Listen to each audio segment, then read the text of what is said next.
तुमच्या संग बसत नाही म्हणजे काय? जनरल गव्हर्नरची या देशातून बदली होते ही सोपी गोष्ट नाही की एका रात्रीमध्ये मोदीला काढायचं आणि अमित शहाला बसवायचं. तशी घटना इतिहासामध्ये घडलेली आहे. ती केवळ यशवंतराव होळकरांमुळं, की जनरल गव्हर्नर कोणी बदलू शकत नव्हतं. त्या जनरल गव्हर्नरच्या वर तिकडं त्या ब्रिटनमध्ये बसलेले होते. जनरल गव्हर्नर जे करायचं त्याच्या सगळं अंडरमध्ये राहायचे. सगळे राजपूत असेल, मराठी असतील, सगळे राजपूत नवाब हे सगळे इंग्रजांचे अंकित होते. यशवंतराव होळकर एकटे अंकित नव्हते. परंतु इतिहासकारांनी काय लिहिलं? 1804 ला त्यांनी करार केला जो आता पुस्तकात दाखवते. परंतु तोच करार 1804 ला यशवंतराव होळकरांनी तो रद्द केलेला आहे. त्यांना माहित होतं की इंग्रज हे पलटून वार करणार आहेत. माफ केलं तर ते प्रामाणिकपणे पुढे जाणार नाही, ते उलटून वार करणार. म्हणून यशवंतराव होळकरांनी त्यावेळेस सगळ्या राजांना पत्र पाठवली की आपले अंतर्गत आपले जे भांडणं आहेत आपण ते आता विसरू. नागपूरच्या भोसलेंनी ते पत्र, भिंगे सर अतिशय जबाबदारीने सांगतो की ते पत्र हे बघा म्हणे यशवंतराव होळकरांनी मला पत्र पाठवलं. त्या एका पत्राने त्या सगळ्या प्लॅन चौपट झाला. दुसरी गोष्ट, त्यांनी सुरत लुटली. सुरत छत्रपती शिवाजी महाराजांनी देखील लुटली, पण सुरत ही महाराजा यशवंतराव होळकरांनी का लुटली? सुरतमध्ये सुद्धा इंग्रजांचं राज्य होतं, परंतु तिथं हत्यार तयार, जी रायफल होती, बंदुका ज्या होत्या, तर त्या सुरतमध्ये तयार करण्याचा कारखाना होता. आणि त्या ठिकाणी महाराजांनी आपला दूत त्या ठिकाणी पाठवला होता की बाबा आम्हाला त्या तुम्ही बंदुका विकत द्या. परंतु ते म्हणले तुमच्या महाराजांची लढाई आमच्याच सोबत आहे, आमची बंदूक घेऊन तुम्ही आम्हालाच गोळ्या मारणार का? त्यापेक्षा देत नाही. हे देत नाही म्हणले. कसे देत नाही? तर गेले फौज घेऊन इंग्रजांचा पराभव केला. त्यांनी त्या रायफल्स आणल्या, वेगवेगळ्या बटालियन त्यांनी उभा केल्या. खडी फौज होती, त्यांच्या फौजेमध्ये सगळं होतं. आणि ते एक राजा आपण बघतो की आमदार झाल्यानंतर सुद्धा तो घरी पाणी घेत नाही, किंवा सभापती झाला, ग्रामपंचायतचा सरपंच बी झाला तर त्याच्यात लय पुढारी पण येतं. परंतु यशवंतराव होळकर हे असा एक महाराजा होता की ज्या वेळेस ते तोपखान्यामध्ये तोप तयार करायचं काम चालू होतं. नावली म्हणून गाव आहे सर, नावली, भानपुरा आणि रामपुराच्या मध्ये आणि हिंगलाजगडाच्या मध्ये. जसा आपला रायगड आहे ना तसा तिकडे हिंगलाजगड आहे. एकदा जाऊन पहा, माझ्या सोबत चला. मिनी गोवा आहे, तिथं सुद्धा धबधबा आहे, तिथं सुद्धा समुद्र नाही, पण त्या गांधी सागरचा त्या ठिकाणी आनंद घेता येतो. जगभरातली मंडळी तिथे येतात. तर त्या नावली गावामध्ये हा तोपखाना होता सर. ह्या तोपखान्यामध्ये यशवंतराव होळकर त्या ठिकाणी जो तोफंदाज होता, जो तोपखाना, जो तोप तयार करायचा, त्याच्या संग ते काम करायचे. त्याचं नाव होतं शोभाराम चौधरी. हा शोभाराम चौधरी लोहार होता, लोहार जातीनं, आणि महाराजांचा खूप प्रामाणिक होता. पर्शियन भाषेमध्ये अनेक त्या ठिकाणी सर लेख कोरलेले. त्या लेखामध्ये सुद्धा महाराज हे म्हणजे यशवंतराव होळकरांचा राज्याभिषेक झाला होता. हा लेख इंदोरच्या संग्रहालयामध्ये, त्या ठिकाणी प्राणी संग्रहालय आहे, त्याच्या बाजूला एक संग्रहालय आहे पुरातत्व संघ, तिथे एक तोप आहे उजव्या हाताला. त्या तोफेवर यशवंतराव होळकरांचा एक लेख त्या ठिकाणी कोरलेला आहे. हा एक पुरावा आहे.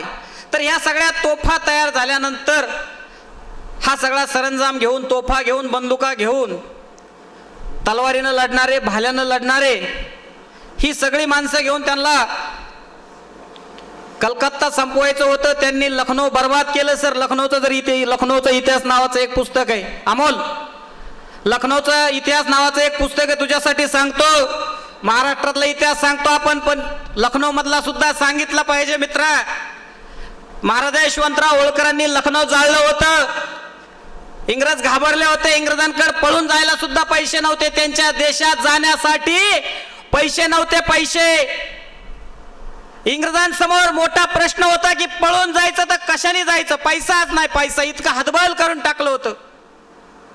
आम्ही एका ओळीत, एका चॅप्टर मध्ये महाराजा यशवंतराव होळकरांचा इतिहास सांगतो.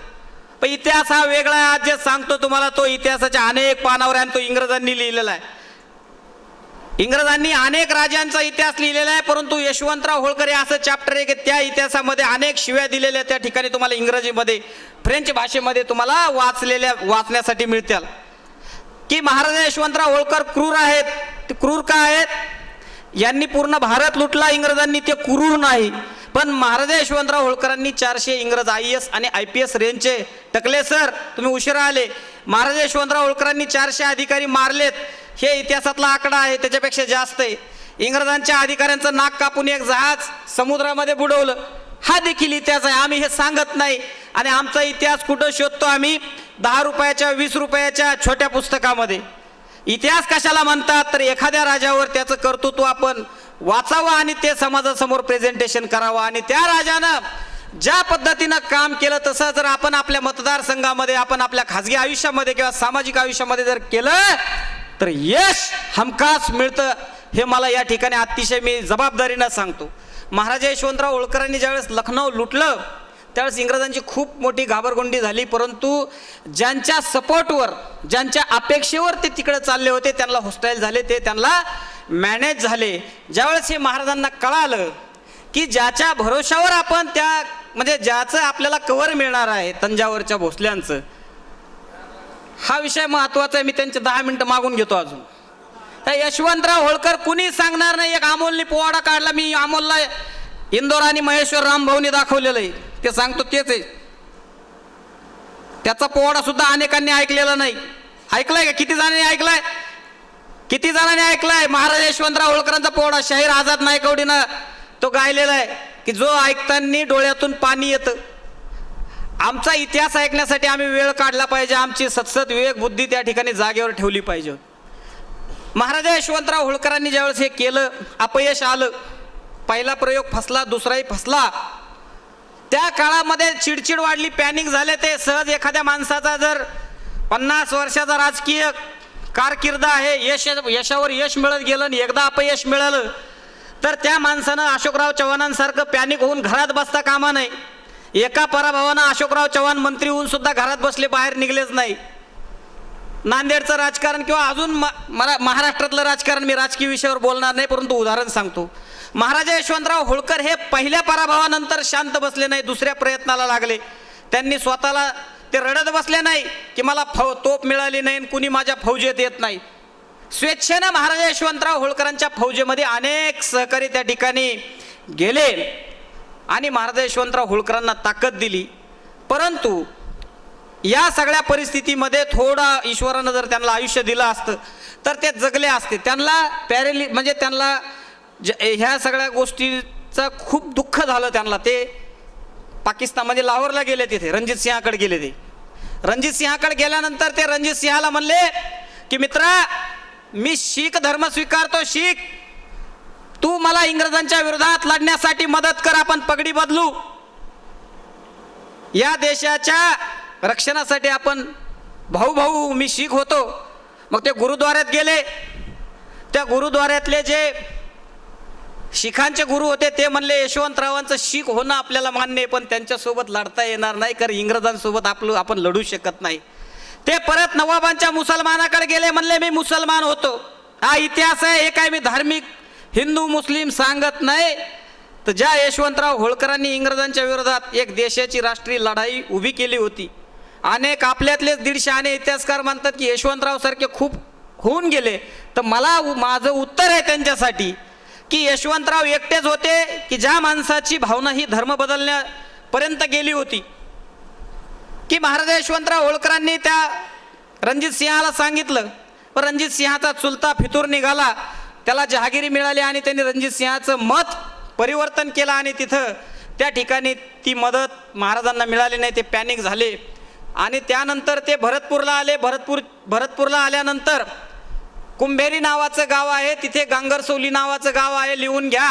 आपल्या आयुष्यातला खूप मोठा विषय त्या ठिकाणी आहे. पुण्यश्लोक अहिल्यादेवी होळकरांचे पती खंडेराव होळकरांचा ज्या गावामध्ये लढाईच्या मैदानामध्ये लढताना मृत्यू झाला, त्या खंडेराव होळकरांचं स्मारक, ती युद्धभूमी, ते भरतपूर जिल्ह्यामध्ये कुंभेरी तालुक्यामध्ये, कुंभेरीपासून 3 किलोमीटर अंतरावर गांगरसौली नावाचं गाव आहे आणि त्या गांगरसौलीपासून 1 किलोमीटर अंतरावर त्या युद्धभूमीमध्ये मोठी अशी छत्री आहे. त्या ठिकाणी खंडेरावांची समाधी आहे. जे लोक मथुरेला जातात, गोवर्धनला जातात, गोवर्धन परिक्रमा करतात, तिथून फक्त 13 किलोमीटर अंतर आहे. म्हणून महाराज यशवंतराव होळकर त्या ठिकाणी गेले. त्या ठिकाणी गेले गांगरसौलीला, तिथं दर्शन घेतलं. तिथं त्यांचा एक मित्र होता शहामत खान, कोईल नावाचं गाव आहे, कोईल गडी. तर ह्या कोईल गडीवर ते म्हणले चल मित्रा, बऱ्याच दिवस म्हणजे भेटलो आपण, आता जेवण बिवण करू, पार्टी करू. तर महाराजांना त्या ठिकाणी पकडून देण्याचा तो डाव होता. इंग्रजांना त्या ठिकाणी इंग्रजांची छावणी होती मथुरेला. तर त्या शहामत खानाच्या कोइलगडीमध्ये महाराजांवर पहिला हल्ला झाला. सर, ही गोष्ट कोणी सांगत नाही. ह्या हल्ल्यानंतर त्यांना एका स्त्रीनं वाचवलं. त्या स्त्रीचं नाव आहे केसरबाई. ही स्त्री सुद्धा त्या ठिकाणी त्या शहामत खानाच्या गडीमध्ये कैद होती. तिनं त्या महाराजांना सांगितलं की महाराज साहेब, तुम्हाला कपटानं इथं धरून देण्याचा डाव आहे, तुम्ही इथून सावध व्हा. आणि महाराज त्यावेळेस ठराविक फौज घेऊन तिथून निघून गेले आणि त्या केसरबाईला पत्नीचा दर्जा दिला. जिनं ज्या केसरबाईची जात कुणाला माहीत नाही, अनेकांनी सांगितली ती कुंभार आहे, ती शीख आहे, परंतु तिच्या जातीचा अजून कोणाला पत्ता लागला नाही. त्याच केसरबाईनं होळकरशाही वाचवली. कुणीही नव्हतं. महाराजांचं निधन झालं, त्यांच्या पत्नीची हत्या झाली. अगदी इंग्रजांनी झाडून पुसून होळकरांचं सगळं लुटून घेतलं होतं. सुळसाहेब काहीच नव्हतं होळकरांक, स्वतःच्या कपड्याशिवाय दुसरं काहीच नव्हतं. एवढं मोठं साम्राज्य उभा केलेलं मल्हारराव होळकरांनी, ते महितपूरच्या करारामध्ये संपलं होतं. हा आपला इतिहास आहे. परंतु ह्या केसरबाईनं स्वतःची बुद्धी विवेक वापरून त्या ठिकाणी इंग्रजांसोबत बोलणी करून काही प्रदेश वाचवले आणि पुन्हा व्यावसायिक दृष्टीनं होळकरांचे जे उत्पन्नाचे महाल होते त्या ठिकाणाहून पुन्हा ते महाल तिथून उत्पन्न जास्त घेतलं आणि पुन्हा ही होळकरशाही आपल्याला जी दिसती. देशामधलं हे सगळ्यात मोठं श्रीमंत घराणं आहे ज्याच्याकडे स्वतःचं विमान होतं. जे टाटा साहेब त्यांचे विमान चालायला म्हणजे विमान पायलट होते. अशा या होळकरांचा इतिहास जर आपल्याला समजून घ्यायचा असेल तर 30 मिनिटात काही होणार नाही.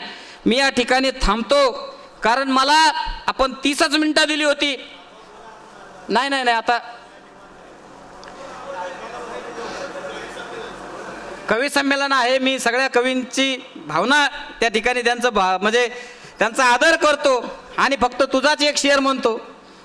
तूच आमचा गुरु मित्र सगळ्यांचा, की अरे इथून पुढे मी सूर्यकिरणांची लागवड करणार आहे. तुझा शेर आहे. जानकर साहेब ज्यावेळेस सांगलीमध्ये उभा होते त्यावेळेस मी सुद्धा प्रचाराला होतो. तर इथून पुढे मी सूर्यकिरणांची लागवड करणार आहे आणि तुमच्या निवलेल्या ओठातून ज्वालामुखीचे पीक घेणार आहे. हेच काम आयुष्यभर करायचं आहे, इतिहास लिहायचा आहे, संशोधन करायचं आहे. शेवटची एक गोष्ट सांगतो की महाराष्ट्रामध्ये अहिल्यादेवी होळकरांनी सांस्कृतिक वारसा, धार्मिक वारसा खूप मोठ्या प्रमाणावर उभा केलेला आहे.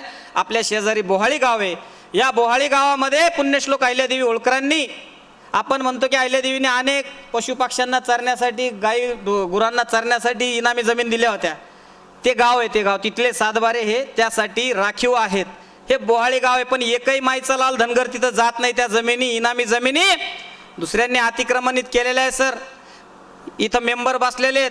होळकर राजवाडा ज्यांनी बांधला पंढरपूरचा, त्या लोकांना सुद्धा ते काम केलं म्हणून तिथं त्या ठिकाणी त्या बोहाळीमध्ये इनाम जमीन दिलेल्या आहेत. आणि शिखर शिंगणापूर जे आहे छत्रपतींचं देवस्थान, त्या ठिकाणी बारवा बांधलेला आहे. त्या ठिकाणी एक तलावाची म्हणजे शहाजी महाराजांनी तो तलाव बांधलेला आहे, त्याचा जीर्णोद्धार अहिल्यादेवी होळकरांनी केलेला आहे. हे इतिहास कुणी सांगितला नाही. त्या भागात कुणी राहत असेल मानदेशातल्या माझ्या मित्रांना विनंती आहे की शहाजी महाराजांनी बांधलेल्या तलावाचा जीर्णोद्धार अहिल्यादेवींनी केला होता. याची कागदपत्र आत्ता नुकत्याच प्रकाशित झालेल्या पुस्तकामध्ये आणि साताऱ्याच्या कोर्टामध्ये त्याच्या सनदी त्या ठिकाणी पडलेल्या आहेत. तर हा इतिहास या ठिकाणी मी सांगतो. आणि शेवटची माझी गोष्ट सांगतो की महाराष्ट्र बारव मोहिमेच्या माध्यमातून आम्ही काम केलं. मी महाराष्ट्रातल्या अनेक बारवा शोधल्या. अहिल्यादेवीने भरपूर काम केलं, पण काय काम केलं याचा रेकॉर्ड नव्हता. पुस्तकामध्ये दुर्मिळ नोंदी मिळायच्या. मग या सगळ्या मोटरसायकलवर फिरून या सगळ्या कलेक्ट केल्या आणि आम्हाला एक जोड मिळाली. माझा एक मित्र आहे रोहन काळे, मुंबईचा. हा इंजिनियर पोरगा, लाख रुपये पगार आहे सर. 6 महिने सुट्टी घेतली आणि पूर्ण महाराष्ट्र यांनी पादंक्रात केला. सगळ्या बारवा यांनी गुगलवर मॅप केल्या. आणि हे बारवाचं ज्यावेळेस काम झालं, एक दिवस पंतप्रधान मोदी साहेब, ही काय कथा नाही, दंतकथा नाही, ही सत्यकथा आहे. मी सरांना सांगितली, टकले सरांना, बारव मोहिमेला कसे आम्हाला पैसे मिळाले म्हणून. माझंच उदाहरण सांगतो या ठिकाणी, माझाच इतिहास सांगतो की ह्या महाराष्ट्र बारव मोहिमेच्या माध्यमातून आम्ही अविनाश सगळ्या ह्या बारवा मॅपिंग केल्या, याचा एक नकाशा केला. एक दिवस नरेंद्र मोदी त्यांच्या आईला भेटायला गेले. त्यांच्या घरासमोर एक बारवा आहे त्यांच्या गावामध्ये. त्या बारवेवर पूर्वी अनेक बायका पाणी भरायला यायच्या, कपडे धुवायला यायच्या. तर मोदी साहेबाच्या आईला त्या अतिशय नम्रपणे बोलायच्या, कारण ते लहानपणापासून गुणी लेकरू असल्यामुळं त्या आई वडिलाचा सन्मान व्हायचा. तर हे सगळं त्या वयोवृद्ध आईला ते आता कालांतरानं बारवावर कोणी कपडे धुत नाही, पाणी प्यायला जात नाही, ती बंद झाली होती बारव, कचरा टाकला होता लोकांनी. मग ती आई जे म्हणाले की आई तुला काय पाहिजे, तुला तीर्थयात्रेला जा पाहिजे का तुला विमानात फिरू, ती म्हणली काही नको, मला फक्त ह्या ज्या पूर्वीच्या बाया यायच्या ना कपडे धुवायला तेवढंच माझं म्हणजे मला बरं वाटायचं की त्या मला बोलायच्या, तेवढंच मला जिवंत असल्याचं वाटायचं. मग त्यावेळेस त्यांच्या डोक्यात ती गोष्ट आली की आपल्या आईला जर ही बारव प्रिय वाटत असेल, तिचं आयुष्य तिला जर परत मिळत असेल तर ही बारव आपण जिवंत करूया. म्हणून त्यांनी कॅबिनेटमध्ये त्या जलशक्ती मंत्रालयाला सांगितलं ह्या